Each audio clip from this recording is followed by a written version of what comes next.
Dengue পরিস্থিতি নিয়ন্ত্রণ এবং সড়ক ফুটপাতের অবৈধ স্থাপনা দখল মুক্ত করতে বিশেষ পরিচ্ছন্নতা ও উচ্ছেদ অভিযান করছে ঢাকা দক্ষিণ সিটি কর্পোরেশন ডিএসসিসি।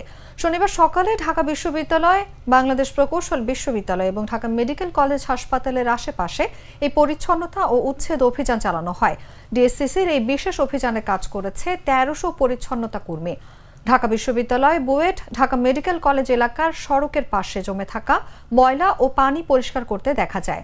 এর আগে সকালে ঢাকা বিশ্ববিদ্যালয়ের ভিসি চত্বরের সামনে অভিযানের আনুষ্ঠানিক উদ্বোধন হয়।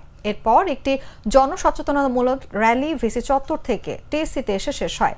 উদ্বোধন অনুষ্ঠানে ডিএসসিসির প্রশাসক মোহাম্মদ শাহজাহান মিয়া বলেন, শিক্ষার্থীদের জন্য সুন্দর ও পরিচ্ছন্ন ক্যাম্পাস উপহার দেয়া সকলের দায়িত্ব।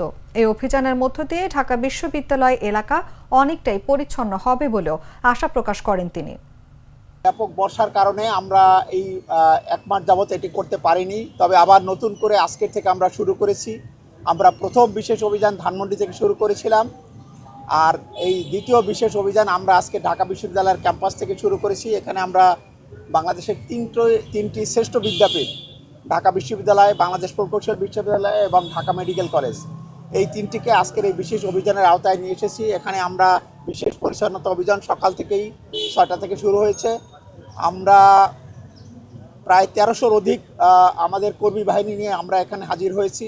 ডাকসুর নেতৃবৃন্দ, তাদের ভলান্টিয়ার বৃন্দ, তারা আমাদেরকে সার্বিক সহযোগিতা করবেন।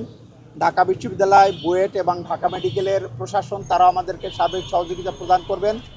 আমরা চাচ্ছি যে এই ক্যাম্পাসকে সুন্দরভাবে এবং ক্লিন একটি ক্যাম্পাস আমরা উপহার দিতে চাচ্ছি। নায়াসিনামাইড ও স্যালিসাইলিক সমৃদ্ধ লিলি ফেস ওয়াশ, যা ফেসের ডেড স্কিন সেল দূর করে দেয় দ্বিগুণ ফাস্টার ব্রাইটেনিং।